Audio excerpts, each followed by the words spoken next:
জমি বিবাদকে কেন্দ্র করে বোমাবাজি ও আগ্নেয়াস্ত্র চালানোর ঘটনায় ফের উদ্ধার হলো পিস্তল। হরিহরপাড়া থানার নাজিরপুর পূর্বপাড়ায় গত 25 মে গভীর রাতে সেই ঘটনার তদন্তে একের পর এক চাঞ্চল্যকর তথ্য উঠে আসছে পুলিশের হাতে। ঘটনায় গুরুতর জখম হন স্থানীয় বাসিন্দা নাজিমউদ্দিন শেখ ওরফে কালু। ঘটনার পর থেকে অভিযুক্তদের খোঁজে নেমে পড়ে হরিহর থানার পুলিশ। গোপন সূত্রে খবর পেয়ে মঙ্গলবার রাতে পুলিশ গ্রেপ্তার করে মূল অভিযুক্ত মুসা শেখ ওরফে রতনকে। পরদিন অর্থাৎ বুধবার ধৃতকে বহরমপুর জেলা আদালতে তোলা হলে আদালত 4 দিনের পুলিশি হেফাজতের নির্দেশ দেয়। পুলিশের জেরায় রতন স্বীকার করে যে তার বাড়িতে থাকা পিস্তল থেকেই গুলি ছোড়া হয়েছিল ওই রাতে। এরপর বৃহস্পতিবার রতনের বাড়ির আলমারি থেকে উদ্ধার হয় একটি আগ্নেয়াস্ত্র। পুলিশের দাবি এটাই সেই পিস্তল যেটি দিয়ে গুলি চালানো হয়। পুলিশ সূত্রে জানা গিয়েছে এই ঘটনায় এখনো পর্যন্ত মোট 13 জনকে গ্রেপ্তার করা হয়েছে। ধৃতদের মধ্যে বেশ কয়েকজনের কাছ থেকে মোট 3টি আগ্নেয়াস্ত্র, বোমা ও বোমা তৈরির মশলা উদ্ধার হয়েছে। এই ঘটনার তদন্তে নেমে আরও কোনো চক্র বা অস্ত্র সরবরাহের জাল জড়িত রয়েছে কিনা তা খতিয়ে দেখছে হরিহরপাড়া থানার পুলিশ।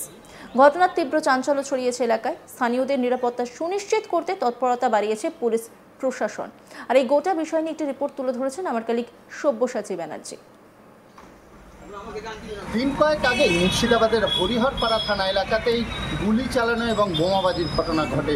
জমি বিবাদকে কেন্দ্র করে গুলি চালানো এবং বোমাবাজির ঘটনা ঘটে যায়।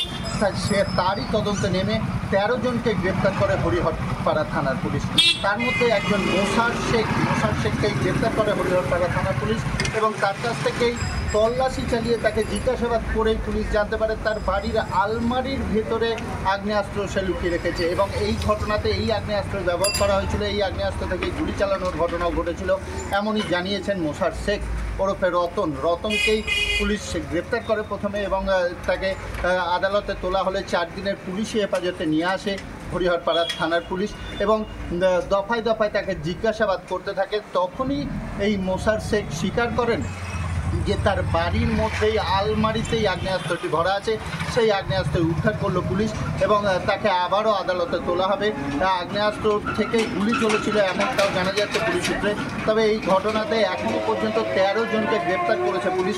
এই 13 জনের মধ্যে বেশ কয়েকজনের কাছ থেকেই উদ্ধার হয়েছে বিভিন্ন দফায় দফায় আগ্নেয়াস্ত্র এবং বোমা তৈরির মশলা। কোনো জায়গায় আবার বোমা উদ্ধার হয়েছে।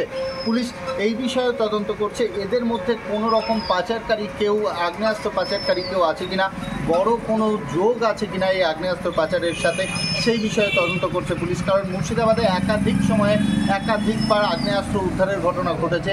তবে এই যে জমি সংক্রান্ত বিবাদের জেরে বোমাবাজি গুলি চালানোর ঘটনা, তা থেকে প্রমাণ করছে যে আগ্নেয়াস্ত্রগুলি এলাকায় ঢুকছে সেই আগ্নেয়াস্ত্রগুলি ব্যবহার করা হচ্ছে বিভিন্নভাবে এলাকায় নাশকতা ছড়ানোর জন্য।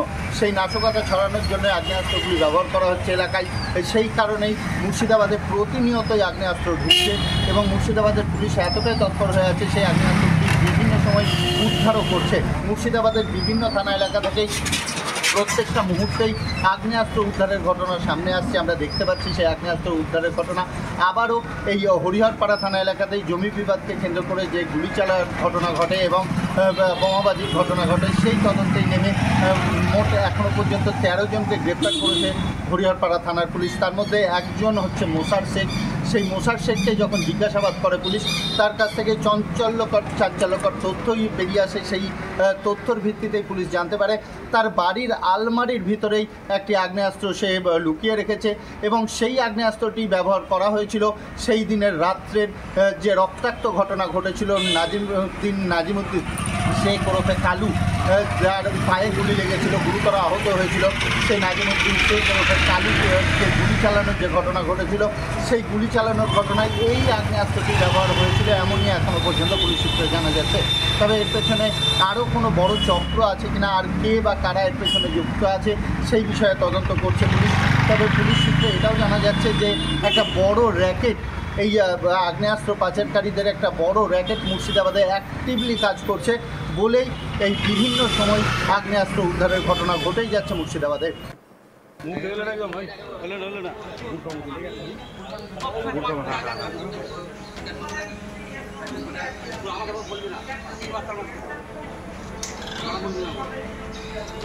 কোনটা 16টা টোটাল মোটরসাইকেল।